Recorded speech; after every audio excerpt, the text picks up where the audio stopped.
So it's a slightly damp day in the shed today.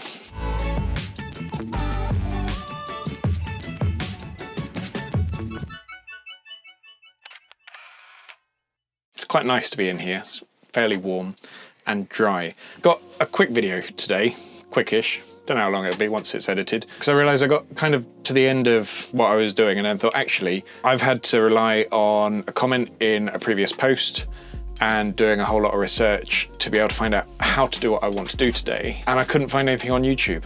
So what I'm doing is filling in Burr Oak. So I've got these two knives that I have made up. That is the garden knife shape, and I'm using Burr Oak, which is just such a lovely, lovely wood. But it's the same wood that I used for my knife maker's brooch. And I said in there that actually the little holes in the wood were my concern in terms of making a knife handle out of it. And somebody made a comment, fill it in with epoxy and sand it down. You can see actually in this piece, the holes that I'm talking about, and it's part of the texture of Burr Oak is why it's so lovely. This was a flat section that I cut off, so actually you can kind of see the holes beforehand, but it does mean that it just ends up with a slightly odd finish and a couple of holes. In this, it's not so much of an issue because this is just going to stay in the shed, it's never going to get wet.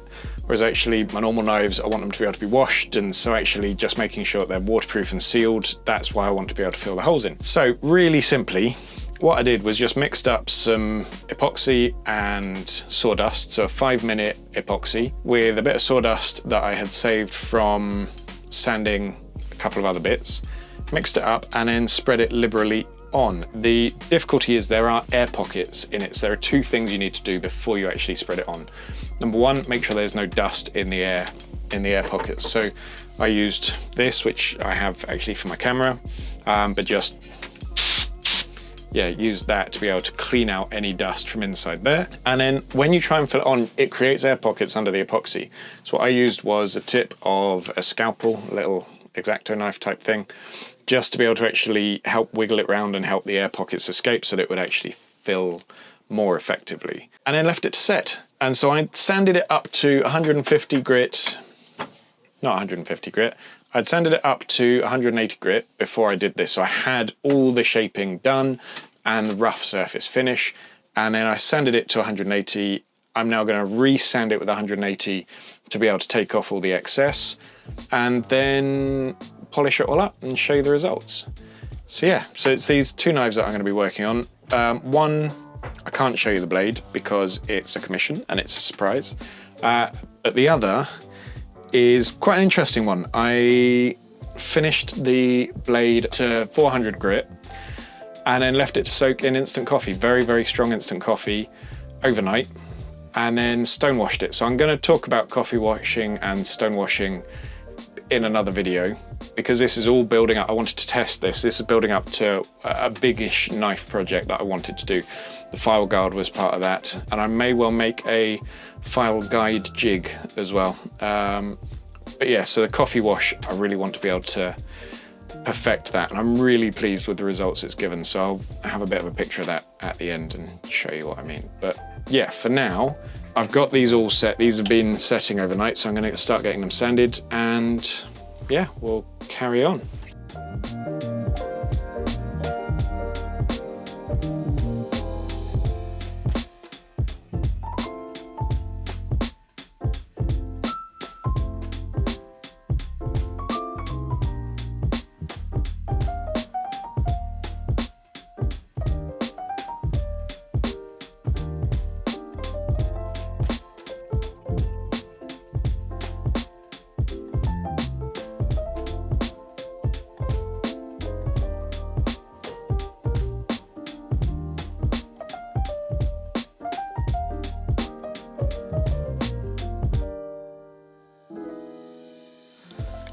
So that's us done.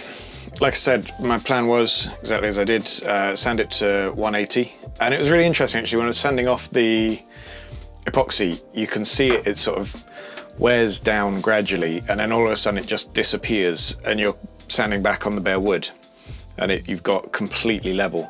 There is annoyingly one spot where it's just slightly shallow, where I didn't quite fill it in enough. And you can just see, and you have to look so closely, you're never going to notice it. It's come up really nicely, and the texture, now that it's got rid of any of those surface defects, compared to this one, it's really lovely. Actually, yeah, this is beautiful, but that surface texture just isn't perfect. Whereas on these, it just feels completely flawless. It's lovely. It's quite heavy, quite dense, and this is a weighty little knife. But yeah, I'm really pleased with how that turned out. Yeah, it's quite interesting just looking. These are two knives that are basically exactly the same design, but just by treating them slightly differently. This one, I did a differential quench on it, which has meant that actually the coffee etch has brought out a hamon line, which I'm quite pleased with. It's the world's most boring hamon line, I'm not gonna lie, but it's there nonetheless. I'm quite pleased. It's my first knife with an effective hamon line. I'm pretty pleased with that. It's worked out quite well. Yeah, like I said, the reason I did this video was because trying to find out how to actually finish Burr Oak and get a smooth finish, there isn't really anywhere on YouTube that I could find it. You can use a wax filler. The problem is that that's not food safe. So it's fine for furniture, but not for knives that you potentially are going to use as a cocktail knife or a food knife, or whatever you're going to use. So I'm really glad I've found this technique to be able to use it on my knives in the future. Yeah, and just enjoyed playing with these two knives. It's fascinating. So this one, brass pins. So we've got sort of two sets of parallel brass pins.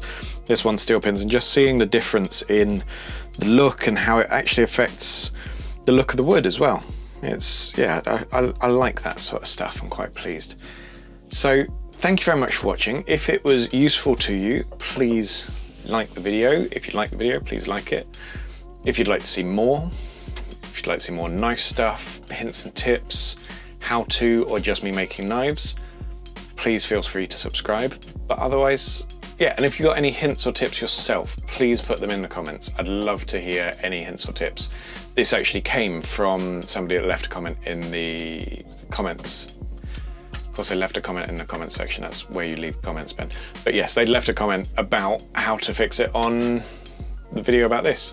So if you've got any hints or tips or questions or anything you'd like me to cover, please put that in the comment section. Thank you very much for watching. Bye-bye.